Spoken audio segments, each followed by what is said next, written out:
नमस्कार दोस्तों। पिछले वीडियो में हमने अभिलेख के बारे में चर्चा की, जिसमें हमने यहाँ तक पढ़ लिया था कि जो शिलालेख है, लघु शिलालेख जो हमें 17 स्थान से प्राप्त हुए हैं और बृहद शिलालेख जो हमें 8 स्थान से प्राप्त हुए हैं, इनसे संबंधित जो वीडियो हमने बनाया है उसका लिंक इस वीडियो के डिस्क्रिप्शन में मिल जाएगा। साथ ही जो 8 स्थान बताए हैं, जो ट्रिक के माध्यम से आपको समझाए गए हैं, उन्हें आप अच्छी तरीके से याद कर सकते हो। आज हम पढ़ेंगे स्तंभ लेख के बारे में कि जो स्तंभ लेख है वो लघु स्तंभ लेख जो हमें 5 स्थानों से मिले हैं और बृहद जो स्तंभ लेख है वो 6 स्थानों से मिले हैं। गुहाभिलेख जो 7 स्थानों से मिले हैं, इनके बारे में भी हम चर्चा करेंगे। आज का जो हमारा टॉपिक है वह है स्तंभ लेख, जिसमें आज इस वीडियो में हम जो 6 बृहद स्तंभ लेख मिले हैं इनके विषय में चर्चा करेंगे। सबसे पहले है कि जो स्तंभ लेख है, अशोक को इनकी प्रेरणा किन से मिली है। तो जॉन मार्शल के अनुसार अशोक को स्तंभ लेख लगाने की प्रेरणा ईरानी शासक डोरियस प्रथम या दारा प्रथम से मिली है। तो अशोक को स्तंभ लेख लगाने की प्रेरणा ईरानी जो शासक है डोरियस प्रथम या दारा प्रथम से मिली है। अब जो बृहद स्तंभ लेख है ये केवल ब्राह्मी लिपि में मिले हैं, भारत में मिले हैं, इसलिए केवल ब्राह्मी लिपि में मिले हैं। और इनकी संख्या कितनी है? 7 है। जो अभिलेख है उनकी संख्या 7 है और 6 स्थानों से हमें ये मिले हैं। अब वो 6 स्थान कौन कौन से हैं? सबसे पहले हैं दिल्ली टोपरा।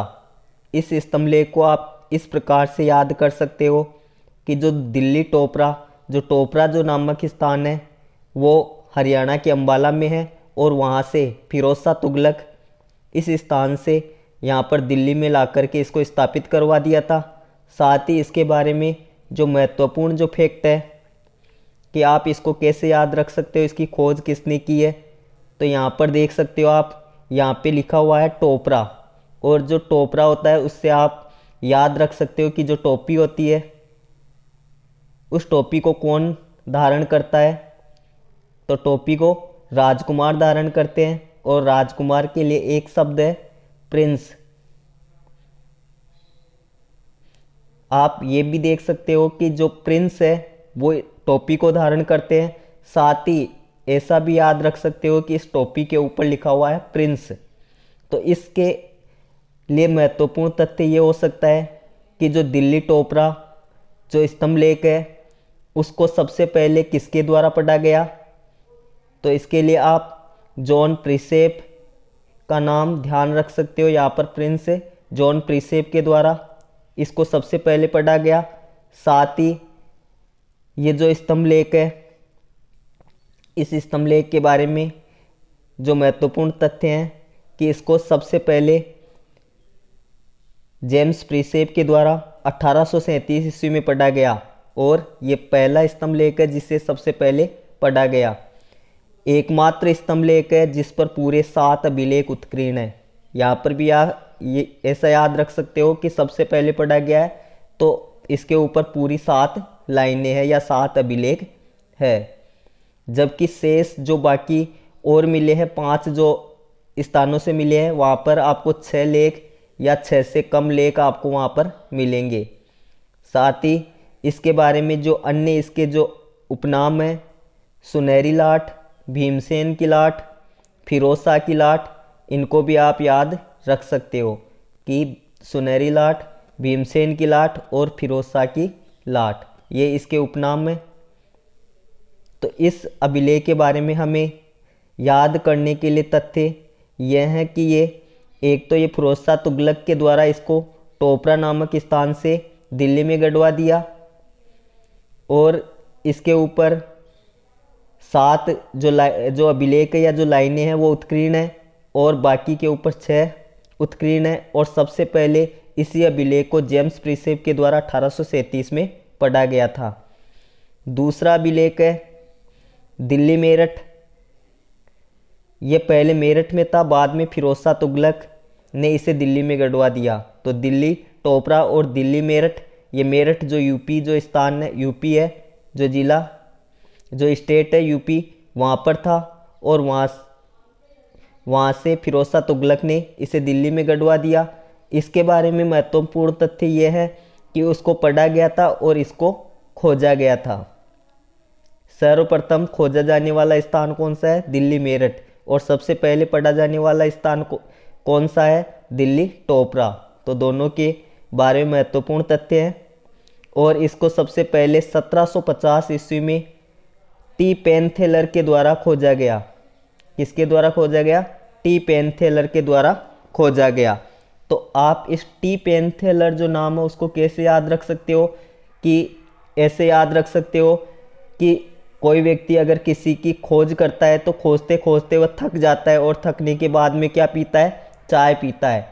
तो आप याद रख सकते हो टी यानी चाय पीता है, टी पेनथेलर। तो इस प्रकार से आप याद रख सकते हो।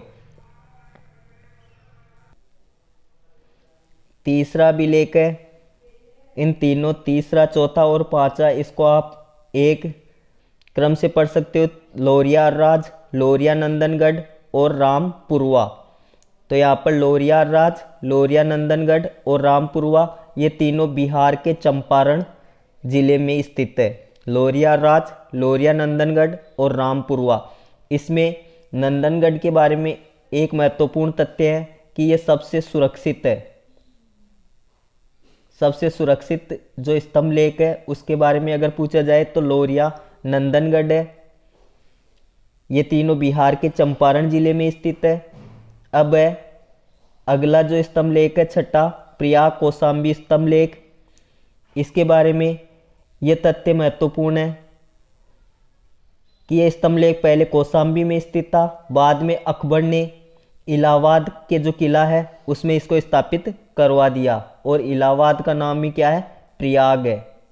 तो इसको ये पहले कौशाम्बी में था और इसको अकबर के द्वारा इलाहाबाद या प्रयाग में स्थापित करवा दिया गया। इस पर महत्वपूर्ण तथ्य क्या है? इसके ऊपर समुद्रगुप्त की प्रयाग प्रशस्ति उत्कीर्ण है। और इसके जो लेखक है वो कौन है? हरिसेन है। जो गुप्त वंश का महत्वपूर्ण जो शासक है समुद्रगुप्त, उसकी प्रशस्ति, उसकी प्रशंसा उत्कीर्ण है। और उत्कीर्ण करने वाला जो लेखक है वो हरिसेन है। और इसके ऊपर बीरबल का लेख जो अकबर के द्वारा लिखा गया, जहांगीर का लेख है। साथ ही इस स्तंभ लेख को रानी का अभिलेख भी कहा जाता है। क्यों कहा जाता है? क्योंकि इसमें अशोक की रानी कारुवारी का उल्लेख है, कारुवाकी का उल्लेख है। अशोक की जो एकमात्र रानी है जिसका अभिलेखों में उल्लेख मिला है, तो वो रानी कौन सी है? कारुवाकी। तो ये थे इस टॉपिक से संबंधित महत्वपूर्ण तथ्य। बताई गई जानकारी आपको कैसी लगी? अगर आपको ये जानकारी अच्छी लगी तो आप इस वीडियो को ज़्यादा से ज़्यादा सब्सक्राइब कीजिए। साथ ही कमेंट बॉक्स में जाकर के कमेंट कीजिए कि आपको ये जानकारी कैसी लगी। साथ ही अपने दोस्तों को शेयर कीजिए। थैंक यू, धन्यवाद।